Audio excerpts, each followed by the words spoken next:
नमस्कार विद्यार्थियों। भक्ति काल की सगुण काव्य धारा के अंतर्गत कृष्ण काव्य परंपरा में महाकवि सूरदास का सर्वश्रेष्ठ स्थान है।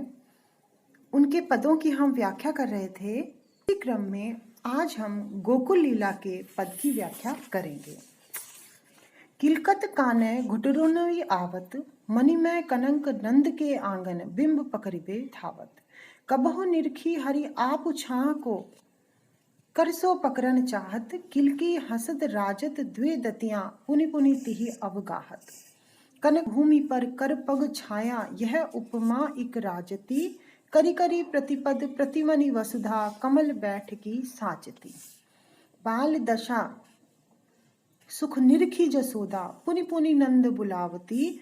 अचरा तरले ढाकी, सूर के को दूध पियावती। वात्सल्य रस का बहुत सुंदर पद है यह। महाकवि सूरदास जी द्वारा रचित गोकुल लीला शीर्षक से यह लिया गया है। बाल लीला का इसमें चित्रण किया गया है। बाल कृष्ण नंद बाबा के आंगन में घुटनों के बल चलते हैं और उस समय उनकी छवि कैसी लग रही है, और जब वो अपनी परछाई को देखते हैं तो उसी परछाई के प्रति प्रतिक्रिया दिखाते हैं, उसी के बारे में यहाँ बताया जा रहा है। उस समय का, उस दृश्य का बहुत सुंदर चित्रण सूरदास जी करते हैं।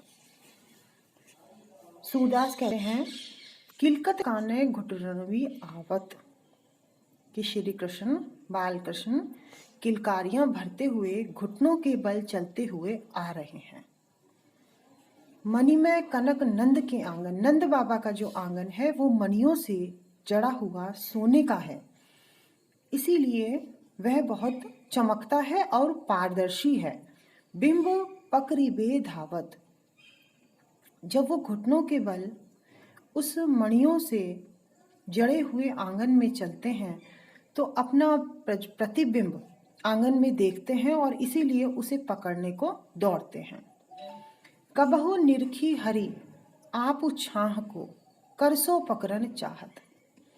कभी निरखी अर्थात देखना, छाह छाया, कभी भगवान श्री कृष्ण अपनी छाया को उसमें देखते हैं और उसे पकड़ने की चाहत रख करके आगे आगे बढ़ते हैं। किलकी हसत राजत द्वे दतियां, और किलकारियां मार के वो हंसते हैं तो उनके दो जो आगे के दांत हैं जो अभी अभी निकले हैं वो बड़े ही सुंदर शोभायमान होते हैं। राजत अर्थात शोभायमान होना, सुंदर लगना। पुनि पुनि तिहि अवगाहत, और बार बार वो ऐसा करते रहते हैं। कैसा कि अपने बिंब को पकड़ने के लिए आगे बढ़ते हैं और फिर जोर जोर से वो हंसते हैं। कनक भूमि पर कर पग छाया, यह उपमा इक राजती, जो सोने की भूमि है उस पर उनके हाथ और पैरों की छाया जो पड़ रही है उसके लिए यह उपमा बिल्कुल सही बैठती है, सटीक बैठती है। कि करी करी प्रतिपद प्रतिमनि वसुधा, कमल बैठ की साजती। ऐसा लगता है मानो पृथ्वी ने बैठकर अच्छी तरह से कमल साजती, कमलों को सजा दिया हो।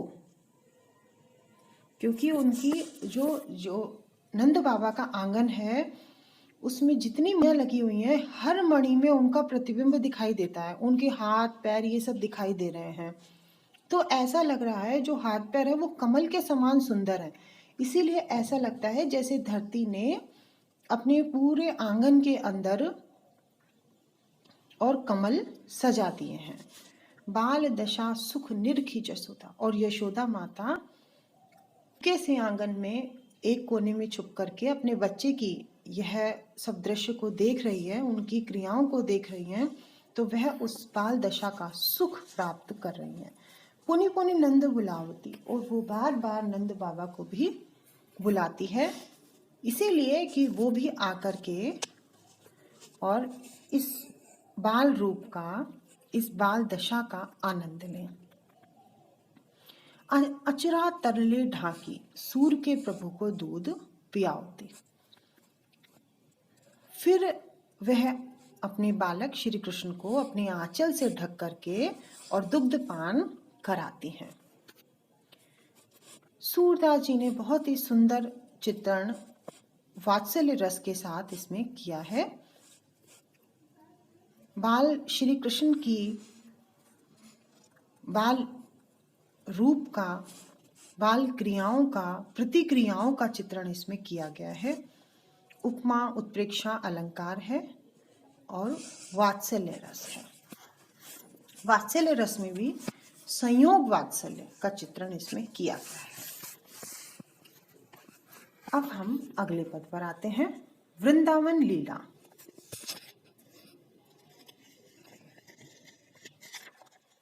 मैया होने चरे हो गाई, सिगरे ग्वाल घिरावत मोसो मेरे पाई पिराई। जो ने पत्याही पूछी बलदाऊ ही अपनी सोह दिवाई। यह सुनी माय जसोदा ग्वालनी गारी दे तेरी साई। मैं पठवती अपने लड़िका को आवे मन बहराई। सूर शाम मेरो अति बालक मारत ताही रिगाई। वृंदावन लीला के गोचारण से यह पद लिया गया है। सूरदास जी कहते हैं कि जब थोड़े से श्री कृष्ण बड़े होते हैं तो वो ग्वाल बालों के साथ में गाय चराने के लिए जंगल में जाते हैं, लेकिन क्योंकि उनके सारे मित्र तो उनसे बड़े हैं और वो सबसे छोटे पड़ जाते हैं, इसीलिए जो और अन्य ग्वाल बाल हैं वो उनको चिढ़ाते हैं और उनसे वहाँ पर काम भी कराते हैं। जब वो शाम को लौटकर आते हैं तो अपनी माता यशोदा से अन्य ग्वाल बालों की शिकायत करते हैं। उसी का यहाँ चित्रण किया गया है और यशोदा माँ कैसे उनकी शिकायत को सुनकर के प्रसन्न होती है और अपने पुत्र पर बलिहारी जाती है, उसी का इसमें चित्रण है। मैया होने चरे हो गाय। बालक श्री कृष्ण कहते हैं, हो का अर्थ होता है हे माता, मैं अब गाय चराने नहीं जाऊंगा। सिगरे ग्वाल घिरावत मोसो मेरे पाए पिराई। सिगरे ग्वाल अर्थात जितने भी ग्वाल हैं, समस्त ग्वाल वो गायों को मुझसे ही घिरवाते हैं, मेरे पाए पिराई, और इसीलिए मेरे पैर दुखने लग जाते हैं। खुद तो वो पेड़ की छाया में बैठ जाते हैं, खेलने लग जाते हैं, बातें करते हैं और मुझसे गायों को घिरवाते हैं और इसीलिए मेरे पैर दुखने लग जाते हैं। जो ने पत्याही, पत्याही अर्थात विश्वास, पूछी बलदाऊ, और हे माता अगर तुझे मेरी बात पर विश्वास नहीं है तो तू बलदाऊ से पूछ ले। अपनी सौंह दिवाई, लेकिन अपनी सौगंध दिला करके पूछना, अर्थात तभी बलदाऊ सही बोलेगा, वरना हो सकता है वो भी झूठ बोल दे। यह सुनी माई जसोदा ग्वालिनी गारी दे तेरी साई। जब श्री कृष्ण ने ऐसा कहा कि वो सब मुझसे गायों को घिरवाते हैं और इसीलिए मेरे पैर दुखते हैं, मैं थक जाता हूँ, तो यशोदा माता का जो प्रेम था, वात्सल्य प्रेम था, अपने पुत्र के प्रति जो प्रेम था, वो उमड़ पड़ता है और उन्हें बहुत गुस्सा आता है और वो अन्य जो ग्वाल बाल थे उनको गाली देती हुई क्रोध करती हैं। रिसाई, क्रोध करना। मैं पठवती अपने लड़िका को आवे मन बहराई। वो कहती हैं कि मैं तो अपने लड़के को इसलिए भेज देती हूँ कि भाई वो ग्वाल बालों के साथ जाएगा तो उसका थोड़ा मन बहल जाएगा, सारे दिन घर में क्या करेगा, इसलिए। सूर शाम मेरो अति बालक मारत ताही रिंगाई।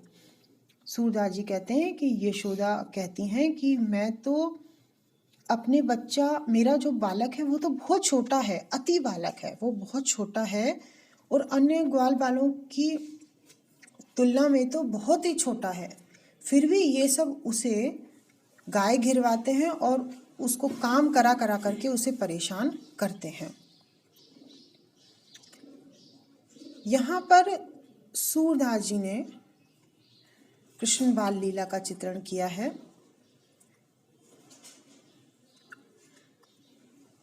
और वात्सल्य रस का बहुत सुंदर चित्रण हुआ है। अनुप्रास अलंकार, काव्यलिंग अलंकार का सुंदर प्रयोग, ब्रज भाषा का सुंदर प्रयोग, कोमल कांड पदावली है, कोमल शब्दों का प्रयोग भी इसमें हुआ है, सिगरे हैं,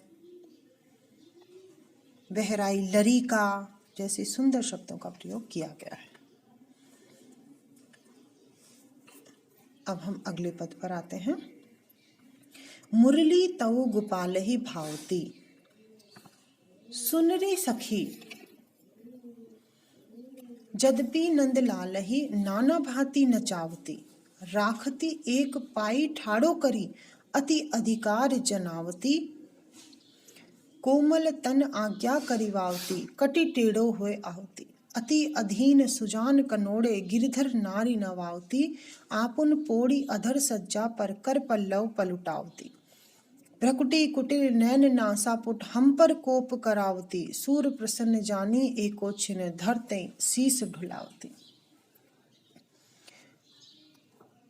सूरदास जी द्वारा रचित सूर सागर के वृंदावन लीला से लिया गया है। इसमें कृष्ण की बाल लीला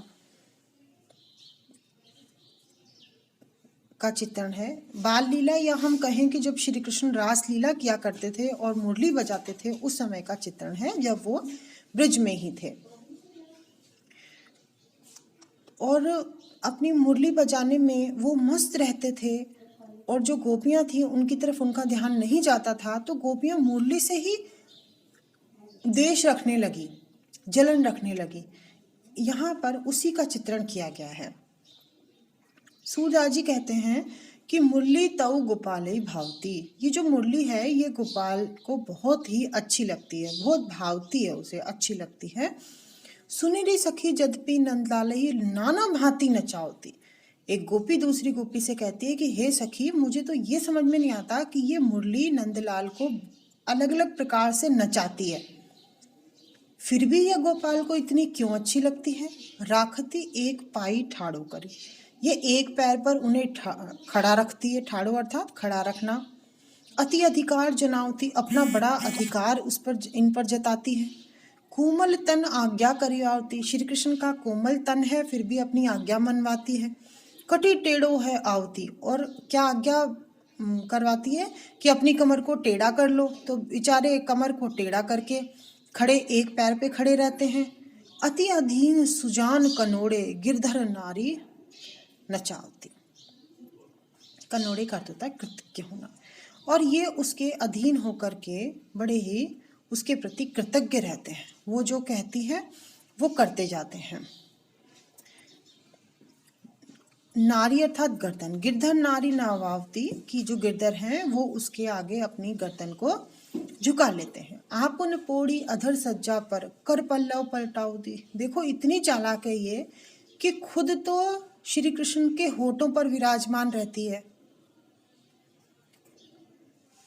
और कर पल्लव पलटावती, और फिर उनके हाथों से, जो उनके हाथ हैं उनसे यह अपने पैर दबाती है। भ्रकुटी कुटिल नैन नासापुट हम पर कोप करावती, और हम जब सामने रहती हैं तो श्री कृष्ण की जो भौहें हैं वो कुटिल हो जाती हैं, उनके नेत्र और नासापुट वो फूल जाते हैं और हम पर इस प्रकार वो क्रोध करवाती है। सूर प्रसन्न जानी एको छिन धरते शीस ढुलावती, और वो कहते हैं कि जब श्री कृष्ण हम पर क्रोध करते हैं तो मुरली बड़ी खुश होती है और फिर इसीलिए वो अपना सिर भी हिलाती है। देखिए मुरली बजाने की जो क्रिया थी, जिस प्रकार श्री कृष्ण मुरली बजाते थे उसका इसमें चित्रण किया गया है, किंतु उसको दूसरा पक्ष लेकर के दिखाया गया है। जब श्री कृष्ण मुरली बजाते थे तो एक पैर पर खड़े होते थे, कमर को थोड़ी टेढ़ा करते थे, उसके बाद में जो मुरली है उसमें जो छेद होते हैं उनको अपने हाथों से कभी दबाते थे तो ऐसा लगता है जैसे वो पैर दबा रही है। मुरली को अपने होठों पर सजाते हैं और थोड़ी जब ताकत लगानी पड़ती है तो वो उनके नासापुट फूल जाते थे, भ्रकुटी उनकी कुटिल हो जाती थी, तो ऐसा लगता था जैसे वो क्रोध कर रही हैं। और जब मुरली की सुरीली तान निकलती है तो श्री कृष्ण अपने सिर को भी हिलाते थे मदमस्त होकर के। तो ऐसा लगता है कि जैसे गोपियों पर क्रोध करते हुए देख करके और मुरली प्रसन्न हो रही हो। ये सब स्वाभाविक क्रियाएं थी, लेकिन इनको उद्दीपन के रूप में चित्रित किया गया है। अब अगले पदों की व्याख्या हम अपने अगले व्याख्यान में करेंगे। तब तक के लिए धन्यवाद।